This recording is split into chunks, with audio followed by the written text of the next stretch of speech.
This episode of the New Hampshire Business Show is sponsored by Everlasting Capital. If you're a small business and you need money and a bank won't give it to you, Everlasting Capital is here to help. In as quickly as a couple of days, you can have the funding your business needs for new equipment or anything else you need the capital for. So submit your application today and see how they can help you out. Hello, everybody, and welcome back to the New Hampshire Business Show. My name is Chris Pastrana, and today we're here with Jenn Wentworth and Bill Karras of CleverLight Media. How's it going, everyone? Awesome. It's going. So we're here today, learn a little bit about what you do. So since Jenn is the one that reached out to me first, I'll let you kick it off, and then we'll go from there. Okay, so we're CleverLight Media. We're a digital marketing agency based out of Nashua, New Hampshire.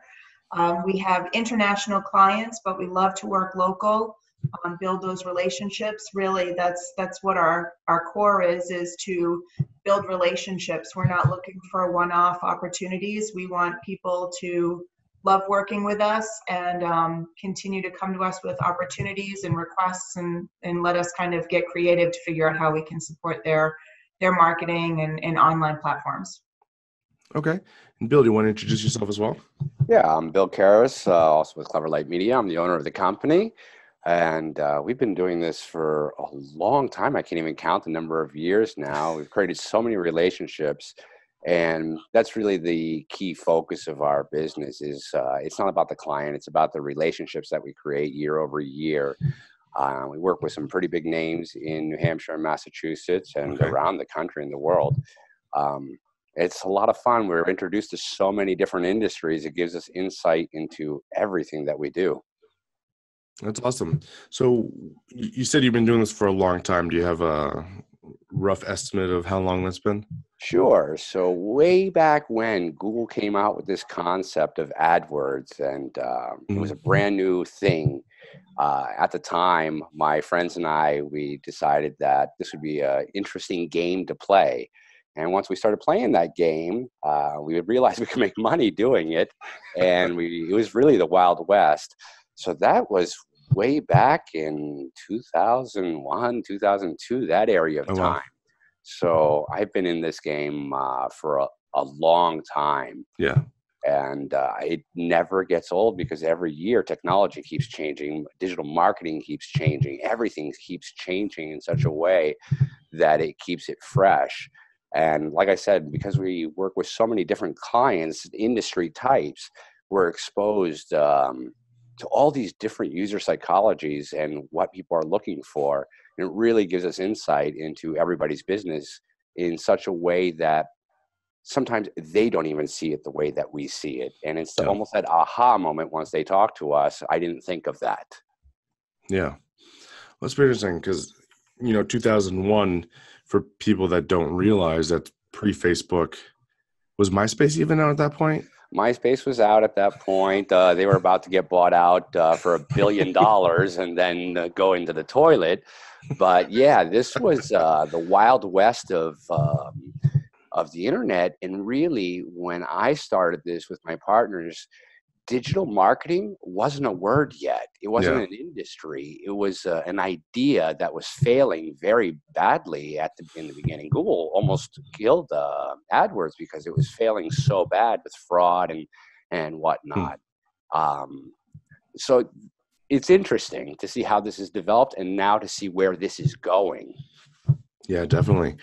So let's get into kind of this is a good opportunity for businesses, as I've been saying for the last week or so. We have COVID-19 running rampant. People are stuck at home. Everyone's turning to digital media at this particular point. So do you guys have any insight on what that looks like for businesses?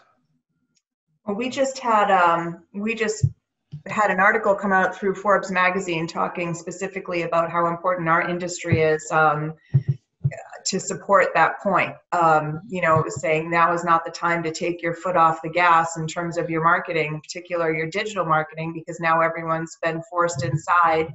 You're much more prone to research products or services that you've been considering and start thinking about who you're going to go with and what can you learn about those providers. And this is now a great time for those people to monopolize on being visible and being present and trying to convey their market value adds. And you know, we've talked about being in BNI before, and that's something that we emphasize all the time to our members, and certainly our customers and our potential opportunities, that we want to be here and make it available for you to put your best foot forward and make sure people can find you and understand what you do and see why you're the best. Absolutely. Anything else, Bill? Yeah. You know, business and lead generation, these are all cyclical, right? So a lot of companies get caught up. I need to get more business. I need to get more business. All right, I got the business. Now I got to do the business and fulfill the work. And they stop generating the leads and they get caught into this roller coaster effect. That's one of my concerns for a lot of small businesses right now that have been forced to close their doors, work from home. We all know that as best as we try, working from home is not the same as working. Yeah. We've got kids around, we've got distractions around. So one of my major concerns for a lot of companies that are out there is that they aren't putting in that major effort into keeping their business going. You know, when you talk about your website, your digital marketing, your digital footprint, and what your company is doing, it doesn't matter how well you and I know each other. If you're looking for a plumber and I tell you, hey, this is the guy, you're going to go check him out online. And if he isn't maintaining his digital presence and working that 24-hour sales funnel, then you're not going to call him. You're not going to use him, and he's going to end up losing business. So now really is the time for a lot of companies to wipe off their desk and really look at what they're doing in the digital platforms, whether it's social and their websites, and put that time and money into it. And we're here to support that.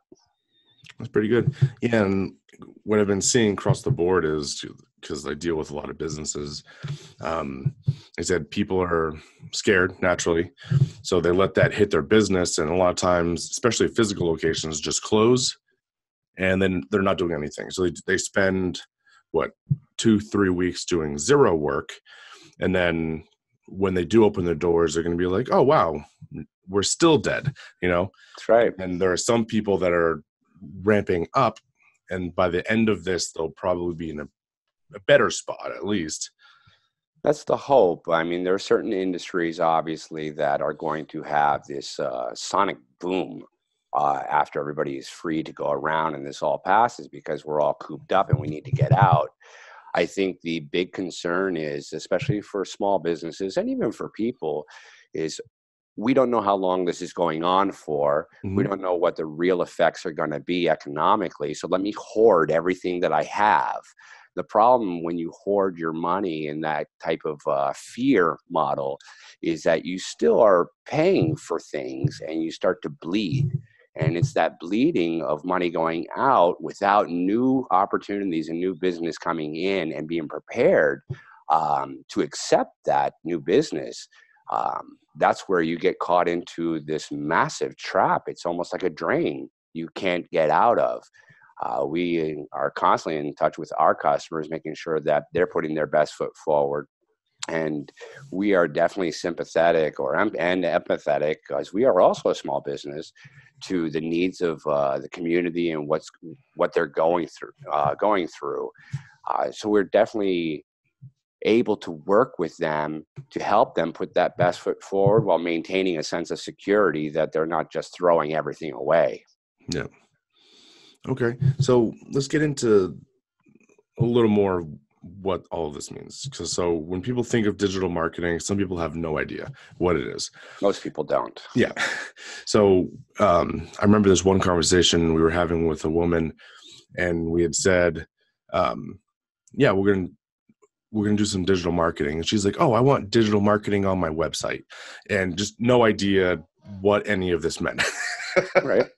So you want to get a little bit into, because it's complicated now. There's a lot going on as far as online, what that framework kind of looks like, or what it should be. Absolutely. I mean, it is a complicated industry, but when you boil it down to its basics, it's actually very simple.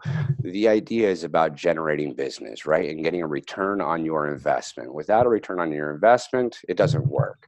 So for every industry, there are different channels that work better than others. If you are selling a product, then Amazon is a great place to sell your product. Google AdWords is a great way to promote your product. If you're a restaurant, then that's not the best place to do that. So when we talk about digital marketing, what we're really doing is analyzing who are your competitors, who are your industry leaders, what are they doing, how are they spending their money.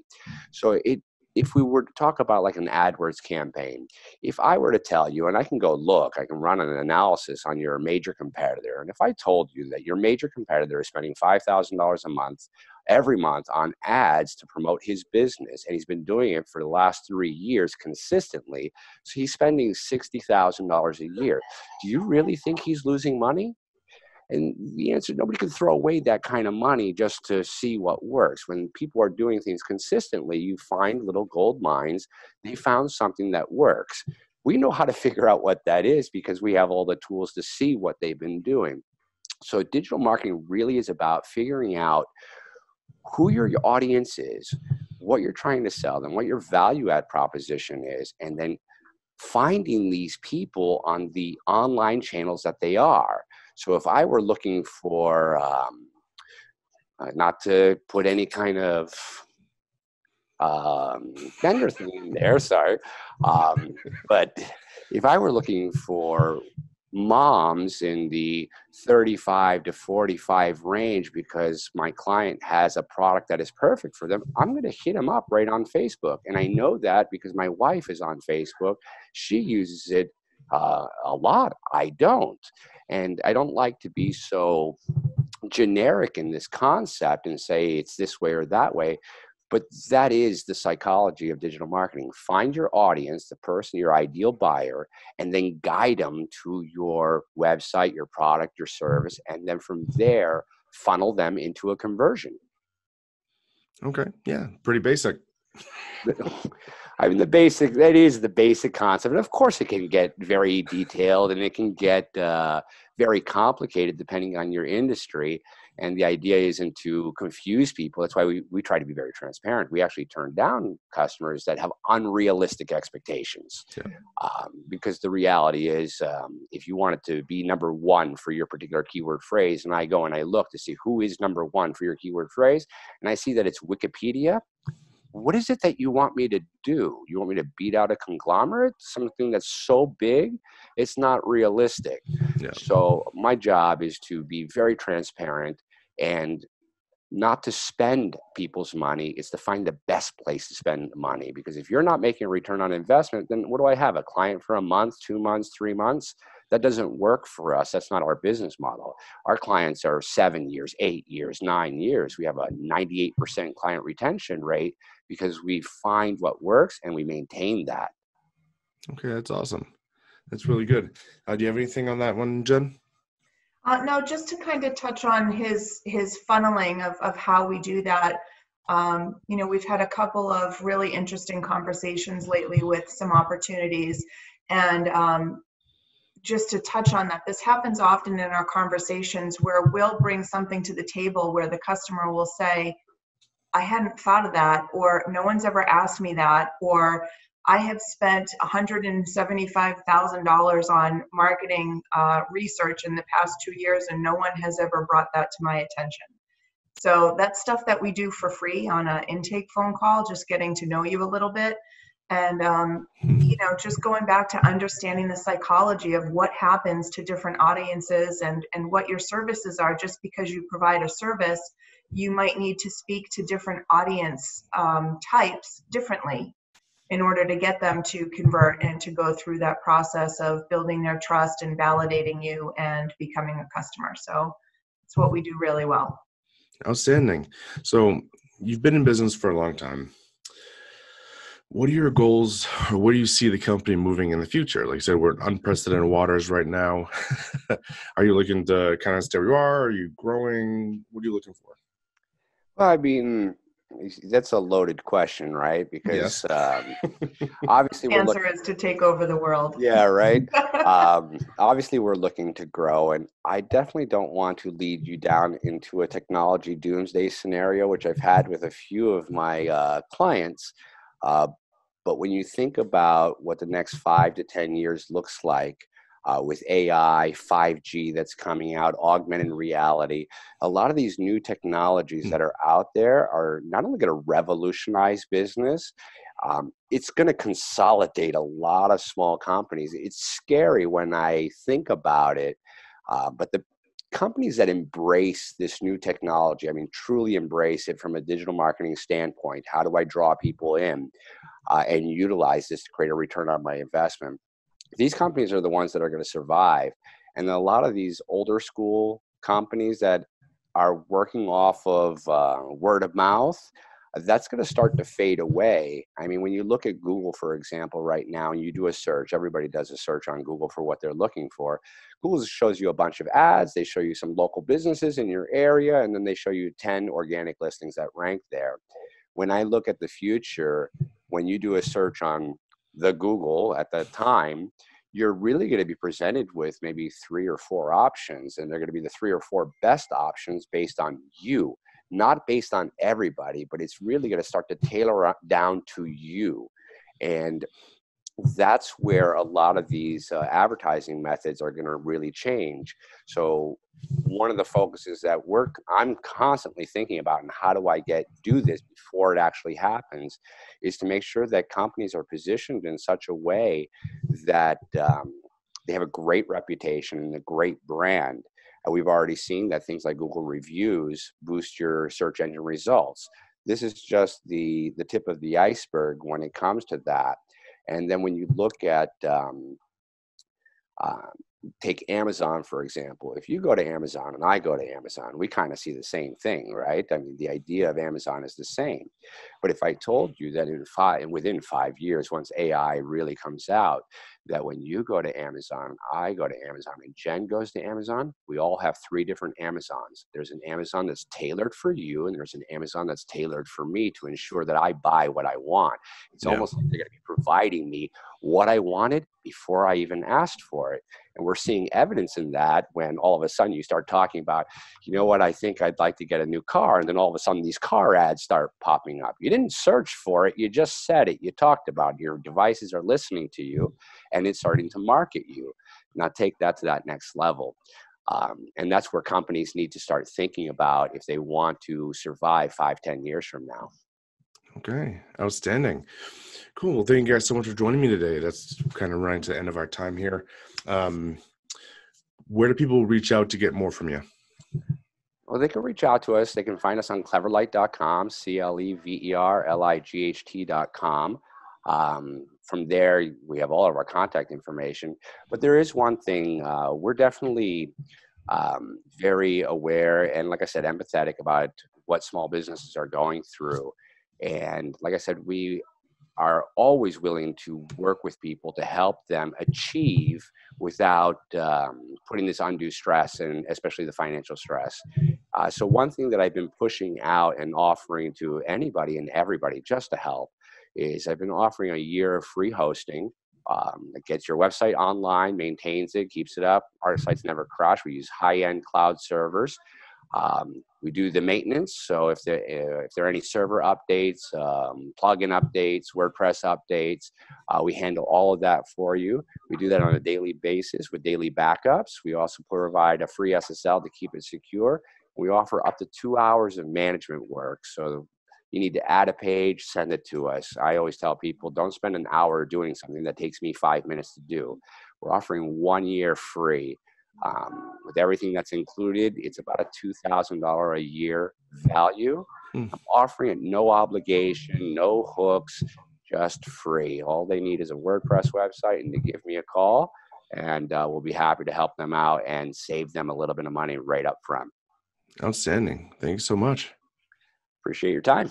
Thanks, Chris. Thanks for having us. Absolutely. Anytime. Take care. Thank you guys Stay so much healthy. for watching. Yes, definitely. So thank you guys so much for watching. Check us out on all places you can get podcasts, and we'll see you next time. Want more New Hampshire Business Show? Find us at iTunes, Stitcher, iHeartRadio, and www.nhbusinessshow.com.